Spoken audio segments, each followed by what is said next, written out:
Hey, everybody. Welcome back to the Fired Up Live Show. My name is Kirby Liaban, getting you fired up today.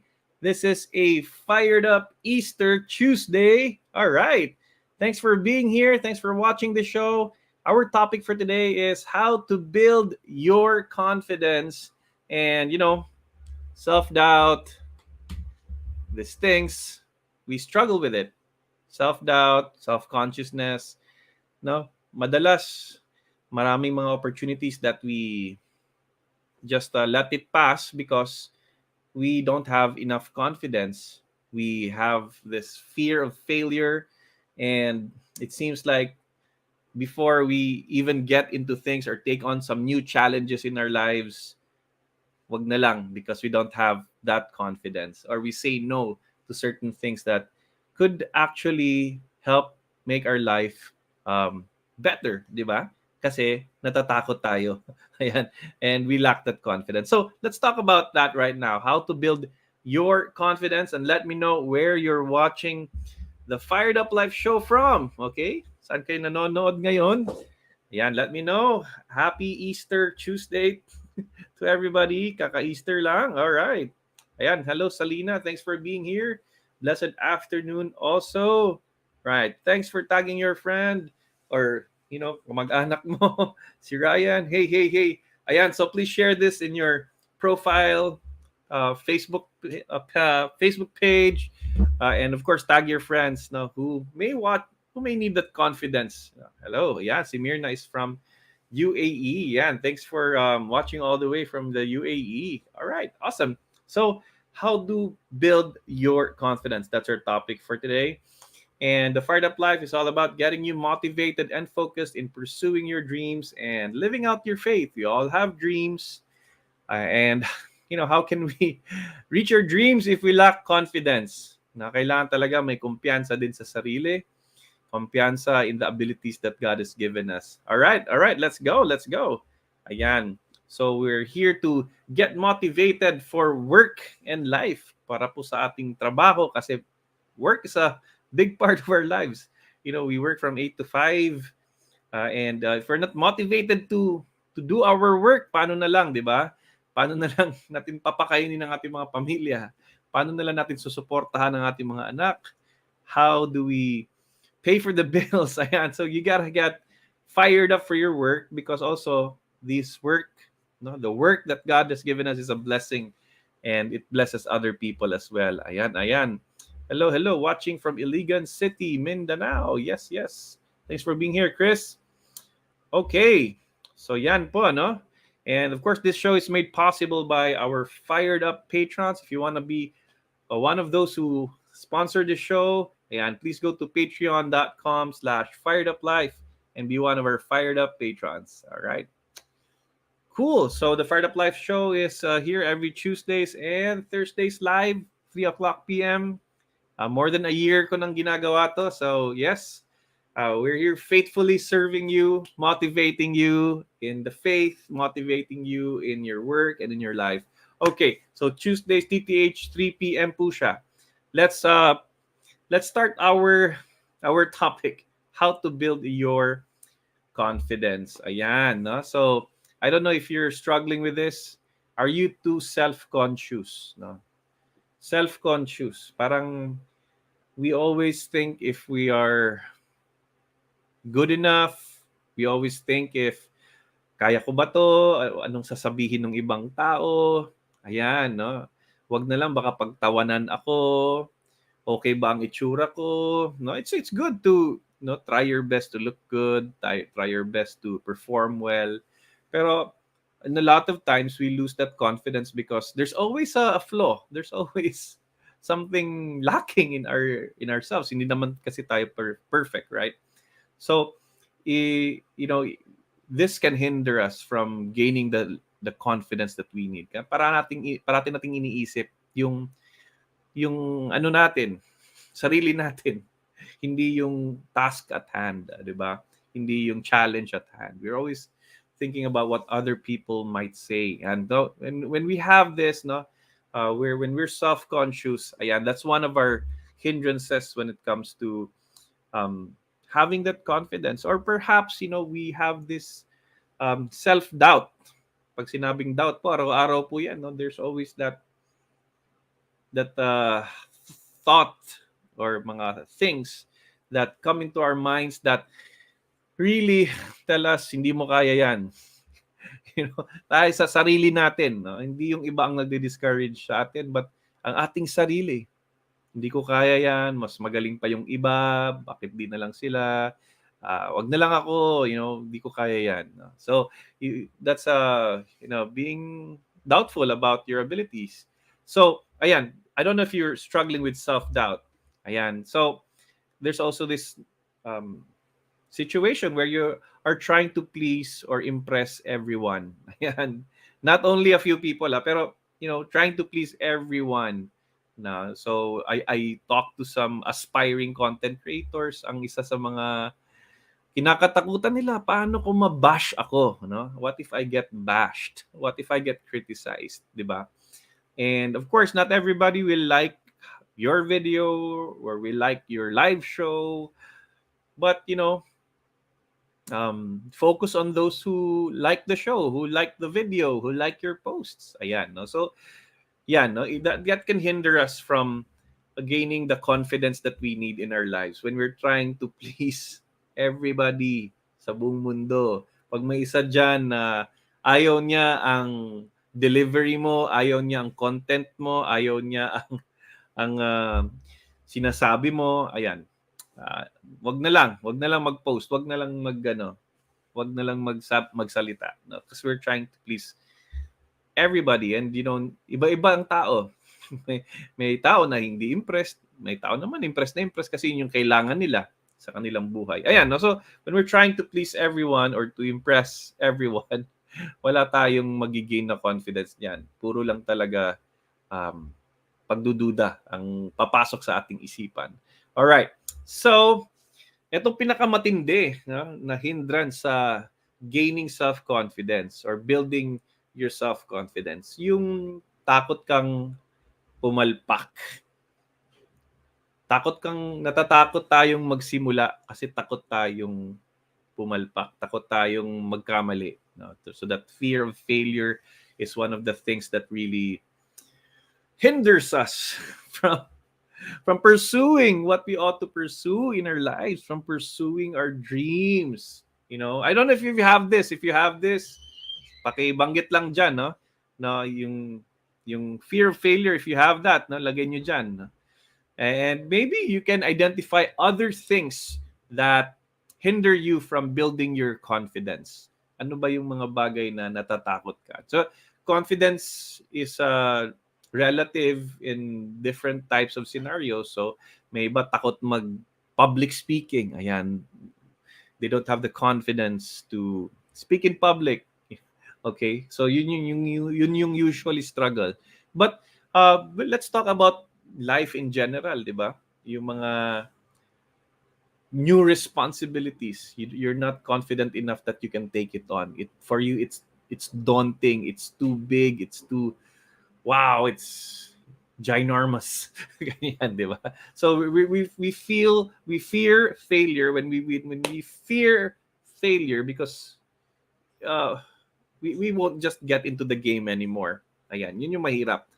Because failures will always be there. Hindi natin yan sinasadya. Siyempre, hindi natin hinahangad na pumalpak or mag-fail. But, it can be inevitable at times because there are certain circumstances that are beyond our control. Or perhaps we're very new to that endeavor in that business. Ayan. So, natatakot tayo. No? Baka anong sasabihin ng ibang tao din pag tayo ay nag-fail. Ayan. So, we might have that. And these are some of the things, no? I'll just like to review, no? Trying to please or impress everyone. You have self-doubt, you're self-conscious. No? All these things that I just mentioned, these are some hindrances. Now, what we want is to strive towards our full potential. Now, so in the Christian sense, in our faith, and our truest potential is to be like Christ. Ayan, di ba? Maging katulad ni Kristo. To follow His ways, to follow His examples. But what if Saint Peter always said, what if he said always na mangingisda lang ako. Why am I the leader? What if he always said that? Mangingisda lang ako. Or what if Matthew kept on saying, grabe, makasalanan ako. I used to be a tax collector. I'm not worthy to be one of the followers of Jesus. No?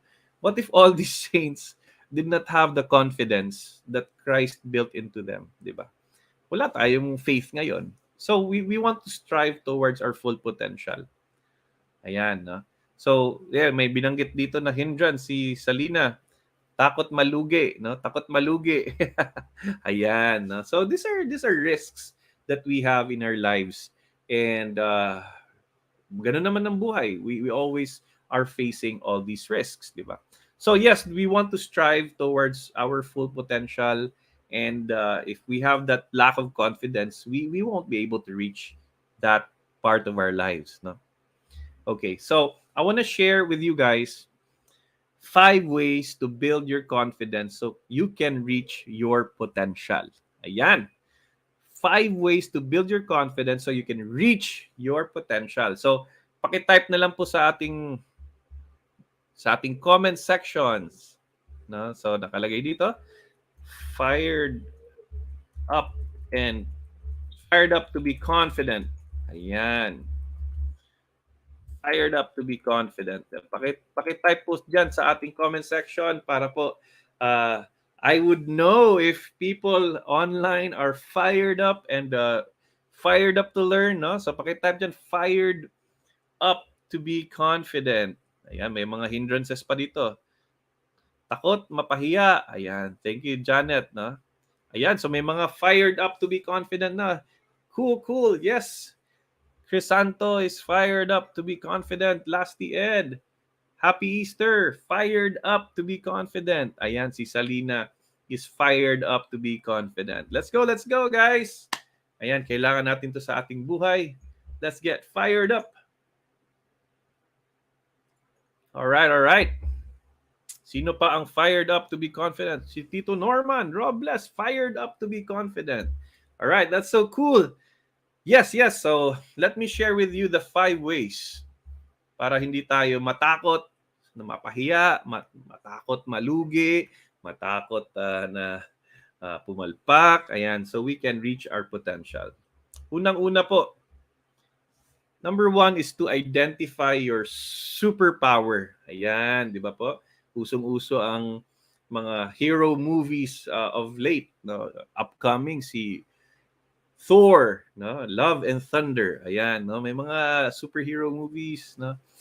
Tapos si Batman, no? Yung mga recent lang. And of course, I'm a Marvel fan, no? I watched even the series Moon Knight, mga ganyan. No? So, kanya-kanya silang superpower. Kanya-kanya silang strengths. Na iba yung strength ni Batman. Si Batman tsaka si Iron Man, di ba? Hindi naman sila alien, wala naman silang mystical powers, but they have the resources. Ayan, so mayaman sila. Yun yung kanilang superpower. No? Si Superman has practically everything. Ayan. No, so, iba-iba ang strengths ng tao. And the heroes that we see on movies or in movies, they practically just highlight their key strengths. May iba strength, may iba talino, may, So, ganun din po tayo na I could say that all of us are created uniquely. Wala namang sinasabi nating mas blessed. I don't believe na mas blessed siya. We're all blessed equally. But perhaps many of us discovered our superpowers really early in life. Pag sinabing superpowers, our strengths, di ba? Early in life, was able to harness it early and really capitalize on our God-given gifts. Okay? So, we want to gain confidence in something that we're already good at. Natural po yun, no? Na if you've never played basketball your whole life, then you're 40 years old, then you enter a tournament, di ba? A basketball tournament. Siyempre, hindi ka magkakaroon ng confidence because you've never played in that sport before. So, ganun lang kasimple. And a lot of things in life that we go into may be like that. No, we simply are not inclined to these certain things, or we haven't really trained ourselves to be good at this certain thing. So, what is your superpower? In my case, that's why I'm doing this show, because I believe my superpower is to communicate. Not to communicate to people, to motivate people, to be able to spread God's word. Now, yun yung aking superpower, yung pagsusulat. Mahilig ako magsulat every day. You maybe see my mini blogs, maliliit lang na blogs, 3 paragraphs of inspiration daily. And no, I think those are my superpowers, and I share it to the world. And I really took some time to identify it. No, a lot of times these superpowers that we have, it's there. Pero bulag tayo. We take them for granted, and because of that, no, we are not able to get into our zone of strength. Ayan. So you want to be confident. So build on your gifts. Is it gift of administration? Is it science? Is your superpower your art? Is your superpower being geeky about WordPress, the internet of things? Diba? So baka yun yung superpower mo. And you would notice that if you are there doing that, the thing that you love the most, the thing that you're really good at, parang this is my jam. This is my world. I'm in my element. Ayan, no? So ganyan po. Identify that. Ang tawag po sa ating pananampalataya diyan, charism. Identify your charism, your giftedness. All right. So that's number 1. Now I'd like to show a scenario lang here na minsan pinipilit kasi natin a lot of times na eto no. So may isang bird, may isang monkey, penguin, elephant, isda, seal, and aso, no? Sabi niya dito, for a fair selection, everybody has to take the same exam. Please climb that tree. No, natural, ang mananalo diyan yung monkey, no? So yung monkey. So, in your situation right now, you may not be having that confidence because you may be being asked to do something that is not very natural to you, that is not your area of giftedness. So, if that's the case, if you want to build confidence in yourself, maybe you have to find the right environment. You keep on trying lang, no? You keep on exploring. Maybe it's the wrong workplace. It's the wrong type of people that you're with. May pinapagawa sa'yo pero that's not really your natural strength, no? And you'll probably have constant anxieties if that's the case. Kasi baka you're built to swim in the ocean but you're asked to climb a tree. Okay? So, find your superpower, find that giftedness, find your ministry, find that one thing that can give value to a lot of people. Okay? All right. So, that's the first step, I believe, no? Huwag nating sayangin yung mga bigay sa atin ng ating Diyos. Okay. So, find your superpower. Second, really, in gaining confidence, there's really no substitute to this. Practice, practice, practice. Alam niyo po, I find myself practicing creating websites for the past 3 months. And I do it every day. Practice lang ako ng practice. Kasi when it came to creating websites, I really just delegate it. That's good, no? It's good to delegate. But there are things na minsan nabibitin ako that I want this and that to be changed. So I came to the conclusion I have to learn somehow creating websites. So what I do is I practice WordPress every day, every single day. And I notice na pabilis ako ng pabilis, naiintindihan ko na yung mga structures, ang mga elements, ang mga dashboard, mga ganyan, no? So, I could say that compared to myself 2 months or 3 months ago, na takot ako, wala akong confidence to build websites. Ngayon, parang I'm more confident to do it. I am becoming faster and faster, and I'm starting to become adept to that skill. Marami pa akong bigas na kakainin, but what I'm saying is everything that you want to learn is on the internet. Kailangan lang, we have to put in the hours. Now, the reason we're not confident is that we did not put in the hours to train, to master it, to practice it. Ayan. So ganito din po yung public speaking. I've been doing public speaking since I was 17 years old when I joined Youth for Christ. Nasanay po doon. So after that now, I'm 44 years old, more than 20 years already, then nasanay na siya. No? So practice lang ng practice, but there's always an area to improve. So you don't stop practicing. And the moment you stop practicing, the moment you stop doing it, you'll get rusty. That's why during the pandemic, I decided to really have this show so I could still practice my communication skills. Wala talagang pampalit sa pagpa-practice. Ayan. So what is that something that you feel like you're not confident in but you have to do it? No, ito naman, no, there are situations din kasi na you really have to just learn it. You really just have to step it up. Even if it's not your area of strength, kasi trabaho mo siya, you landed that job, you really just have to learn it. Okay, there are instances like that, no? So this is a bit of contrast to the point that I made in number one. No, the ideal situation is you are in a place where your full strength and capacity are being applied. No, but what if you are in a place na hindi naman yun yung strength mo at may mga mas magaling pa nga na ibang tao around you, 'di ba? And you feel like, ay grabe, no? Ang galing naman niya. So, ang galing naman nito, ang galing nito, ang tagal na nila dito sa kumpanyang to. Ayan, ang tagal na nila sa organisasyon na to. So, you feel inferior. You feel like you're the least amongst them, no? So, ang kailangan lang talaga sipagan ang pag-practice, no? Practice, practice, practice. Pag sinabing practice, practice, practice, grabe si Kobe Bryant agad ang naiisip ko. Si Michael Jordan agad ang naiisip ko. These people aren't great because they're just naturally great at the game. For every game that they play, there's just so many hours of practice that they put in it each and every single day. And that's why when it came to the clutch play, when it came to them be the team depending on them to win the game, ayan, they win it because they've been practicing it their whole lives.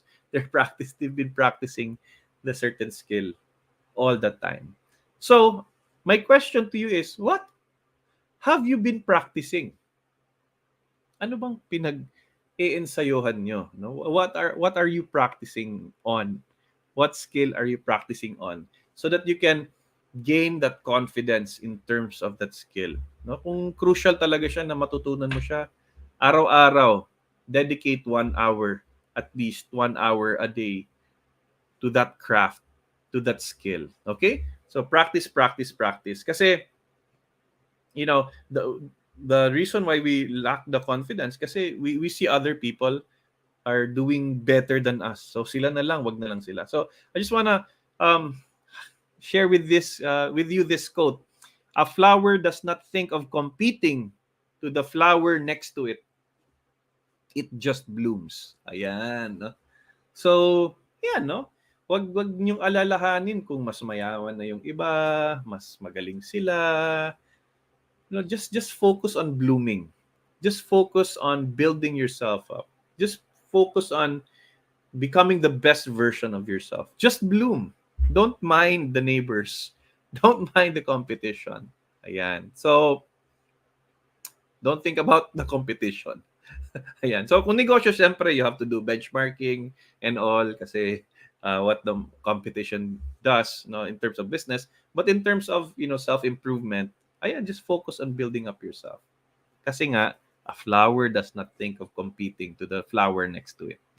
Okay, it just blooms. Ayan. So, bloom where you're planted. Okay. So, number 3, third way to gain confidence, guys. Yung third way is, ito, medyo kailangan ng humility. You have to be coachable. You have to be coachable. Ano ba yung pag sinabing coachable?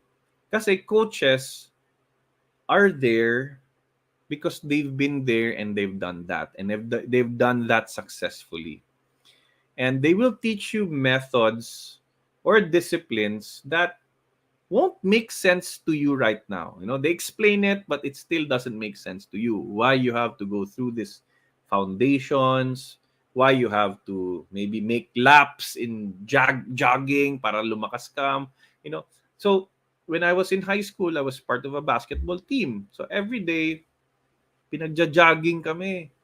Halos masukan na kami sa ilang rounds sa pagod. Tapos after the jogging, ayan, meron pa kaming yung patakbo-takbo sa court na every 1/4 part of the court tatakbuhin namin, tapos paikot-ikot.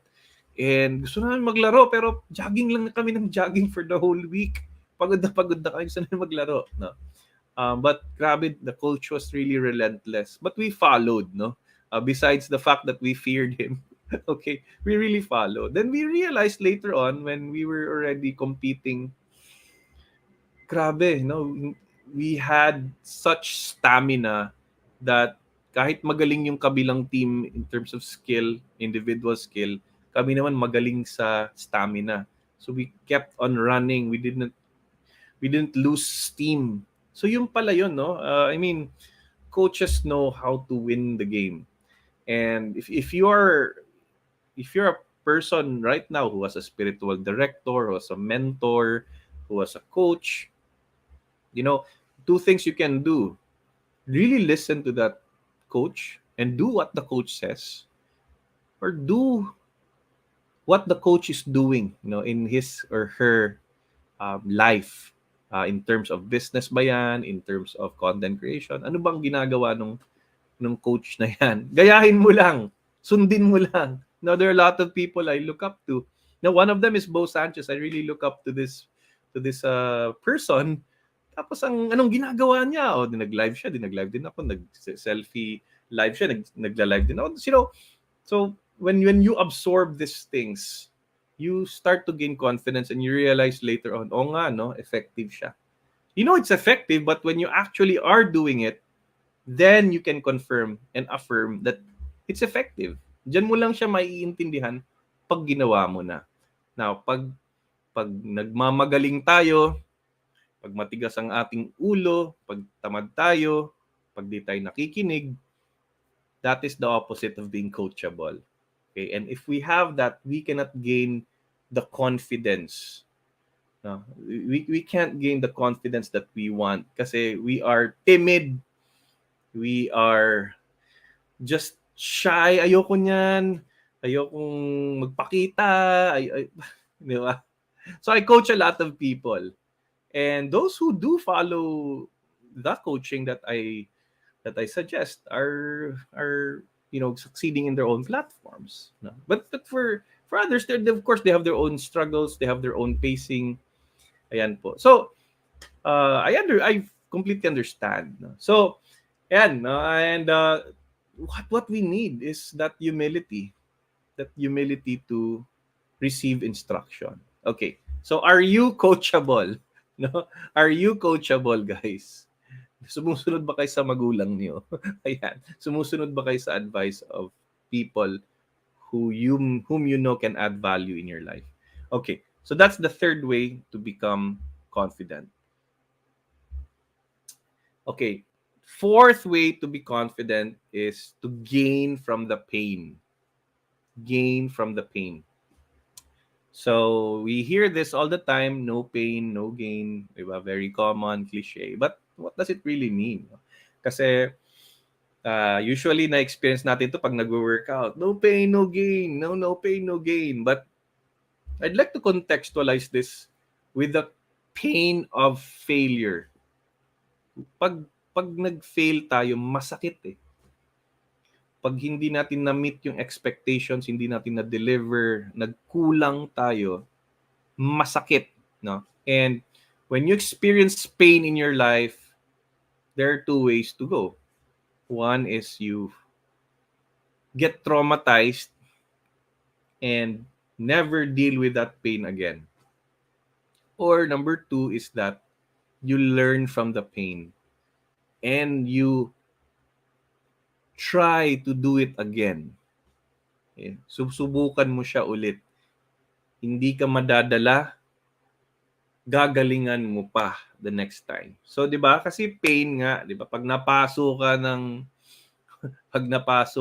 takore, no? Or napaso ka mainit na hinawa, oy, ayoko nang humawak ng ganyan kasi last time napaso na ako, no? Ayoko nung magmahal kasi last time na nagmahal ako, napaso ako. Ayan. Na so, ayan, no, these things can traumatize us. So either we flee from the pain and we totally make it part of our trauma list, or we gain from it. We gain from it. Huwag nating sayangin yung pain because pain can teach us. Pain is the most memorable lesson, di ba? Pag nabalian ka ng kamay, no? Grade 2, nabalian ako ng kamay. Painful. Sakit. Hanggang ngayon, naalala ko, mag-ingat parang nagbibisikleta. Kasi nung grade 2 ako, hindi ako nag-ingat, nabalian ako. So, I gained from the pain kasi very vivid ang aking imagination when I went through pain. So, I'm sure some of you have some pains in life, gain from it. No? Si Christ, the passion of Christ, and the gain of the passion is resurrection. Happy Easter. Ayan, may bumati dito. Happy Easter, Doc Ding. Yes. So let's gain from the pain. Whatever it is that is painful in your life right now, reflect. What can I gain out of the experience? What have I learned from this? How can I make it better? How can I correct it? How can I help other people avoid that pain in their lives? Ayan. So that's number 4. Then, kasi pinagdaanan mo na yan, mas confident ka na. Di ba? Ay, nabangga na ako ngayon. Alam ko na paano di ako mabangga. Ayan. So you gain from it. Ayan. So, there you go. There you go. I hope the Wi-Fi is still doing good. Mukhang affected ang ating Wi-Fi a bit. All right. So, let me know if you're getting still if I'm loud and clear from your end, let me know, guys. Paki-comment lang po diyan so I would know. Ayan. All right. So, number 5, focus not on yourself but on the service. Yun yung panglimang way to gain confidence. Now, if you're self-conscious, ay okay ba yung diction ko? Okay ba yung pagsasalita ko? Okay ba yung suot ko? Okay ba yung buhok ko? If we are always consciously minding how we speak, if you're consciously minding how we would appear to other people, you'll never gain confidence. Okay, so we just have to cover the bases, or cover the bases. Look the best that you can, prepare the best that you can, and do everything that would cover the bases. And after that, just proceed with what you're supposed to do. Okay, so when I say focus on the service, it usually applies when you give a talk. No? Pag nagto-talk ka, or pag nagto-talk tayo, napansin ko, pag masyado akong conscious sa sarili ko, gusto kong magpa-impress. That's why ito. Pero kung nagsisilbi ako, that's why I love being on this show. I just want to focus on serving you guys. I could say that I'm in my best element. Pag ganyan, no? Pag nagsisilbi ako, pag nagbibigay ako ng mensahe, na I believe God inspired me to share to others, I'm at my best element when I do that. Hindi ako conscious. No, sometimes I have addiction also, no, kasi I'm from Cebu, no. Medyo meron akong diction, no, and I cannot speak Tagalog as well as I should, no, kasi medyo matigas kasi I come from Cebu. No, and when I'm conscious about that, nawawala ako, no, but I accept who I am. I accept the way I speak. I accept the way I communicate. I make it my strength. And I focus on providing the value instead of trying to deliver it well. Ayan.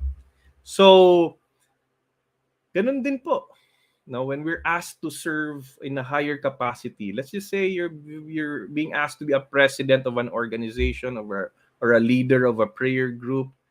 And if you're focused on yourself, hindi ko kaya yan. Wala akong panahon, or hindi ako worthy, no, I don't have enough skill to be that. Then syempre, you'll not have the confidence. But if your confidence is in the Lord, then your focus is on the service, to give your love to people, to be able to offer your time, talent, and treasure to others. You know, yan.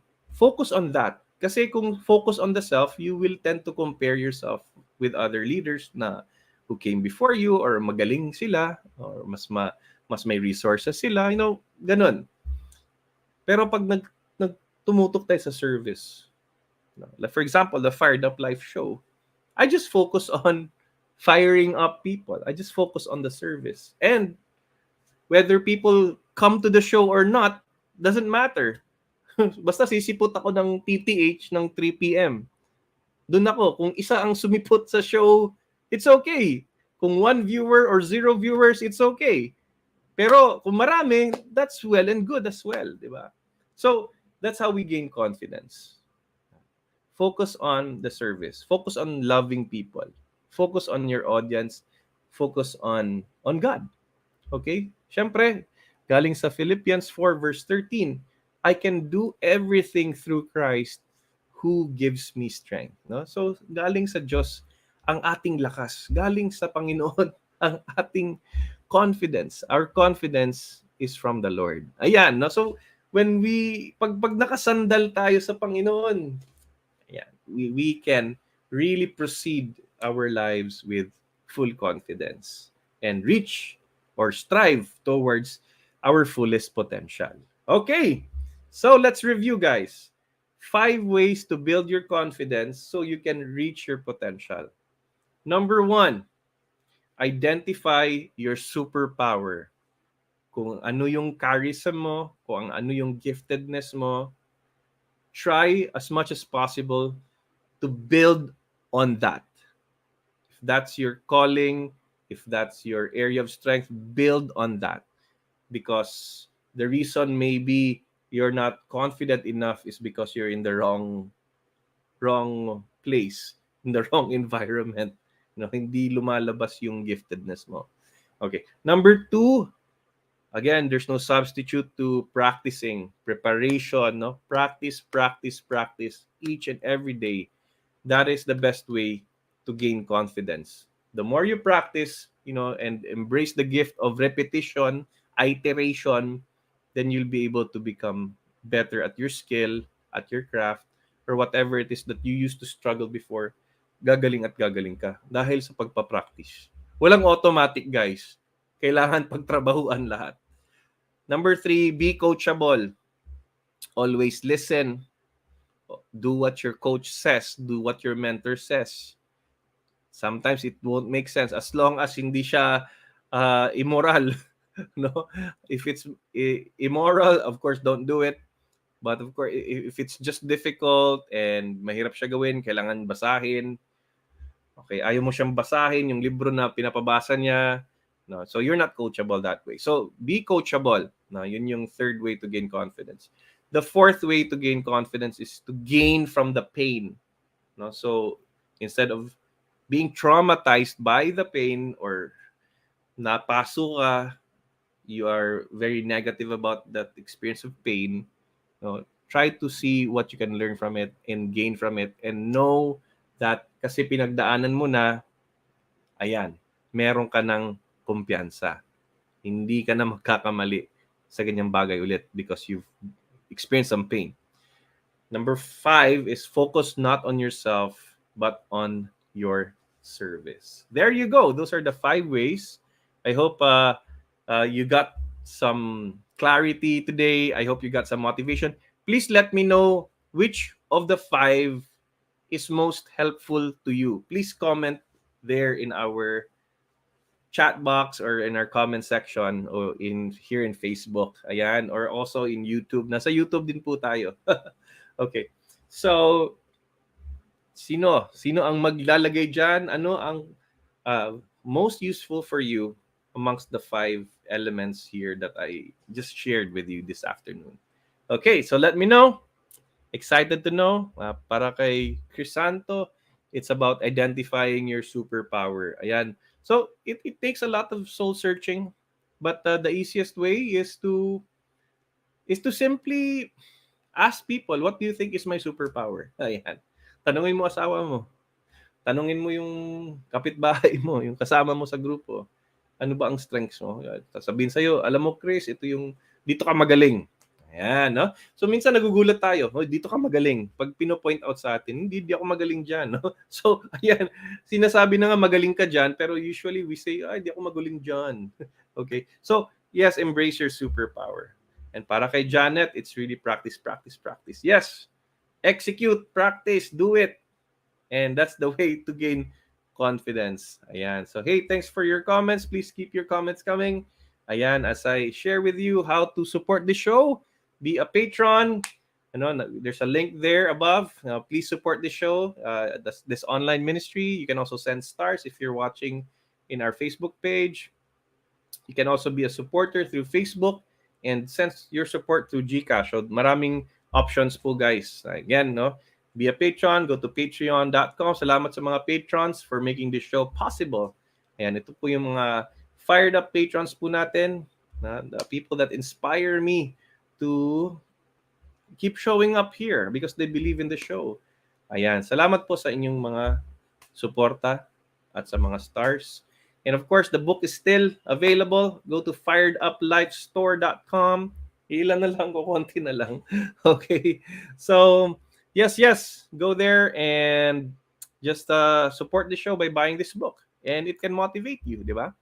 Of course, babalik na po ang aking mga Fired Up Life training services. So sa mga kumpanya na nangangailangan ng Fired Up team building, Fired Up leadership training, I also have an 8-week program.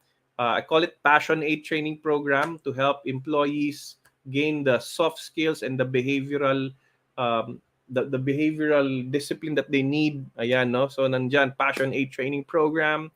Customized values formation also, if you have a set of core values tapos wala kayong tinuturo tungkol doon, I can customize a teaching track for your employees. And of course, spiritual retreats and recollection talks, which I gave nung Holy Week to 2 companies recently. So, hey, if you're a part of a company, you're in HR or you're the boss, ayan, please consider Fired Up Life Training Services. And of course, para sa mga gusto maging fired up creators, for those who want to also create their own online platform, or organizations who feel like parang kailangan ng social media training or content creation training yung ang aming grupo, ayan, please enroll in Fired Up U or Fired Up University. Just go to firedupu.com. It's an online membership for Filipino Catholic creators. Ayan, no? And we help you find clarity, help you publish content consistently, and build a thriving community. Just like what we are doing here in Fired Up Life. Kumbaga, lahat ng natutunan ko sa Fired Up Life, I poured it all here. I created so many courses here, about 10 to 12 courses, all inside Fired Up University. So be a member, try it out. Go to firedupu.com. Okay. Okay, so that's it. No? And hey, thank you for sending stars. And hey, Gwen, thank you. Renato, thank you so much. Ayan. Hey, Salina is saying here, relate po kami sa number 5. Kasi nag-away kami mag-asawa at may household. We just focus on our service as household head. Tuloy ang household because need na evangelize ang mga member. After that, nagkakabati na at limit na ang away. God is good po talaga. Ayan po. Totoo po yan, no? You know, there are certain conflicts that we have in our marriages. At because of the service, titino tayo, no? Because people depend on us. Because we are leading a group, no? And we have to be an example. And somehow that's God's way of saving our marriages when we lead other people. That's so true. So yes, that's number 5, no? Which is being able to really rely, on God, especially in focusing on our service. Ayan po. So that's our show for today. Ayan po, I pray that you were able to get some value and sana naging fired up kayo today. No, I'm very happy with this ministry. So, hey, keep being fired up, guys, and start building your confidence today.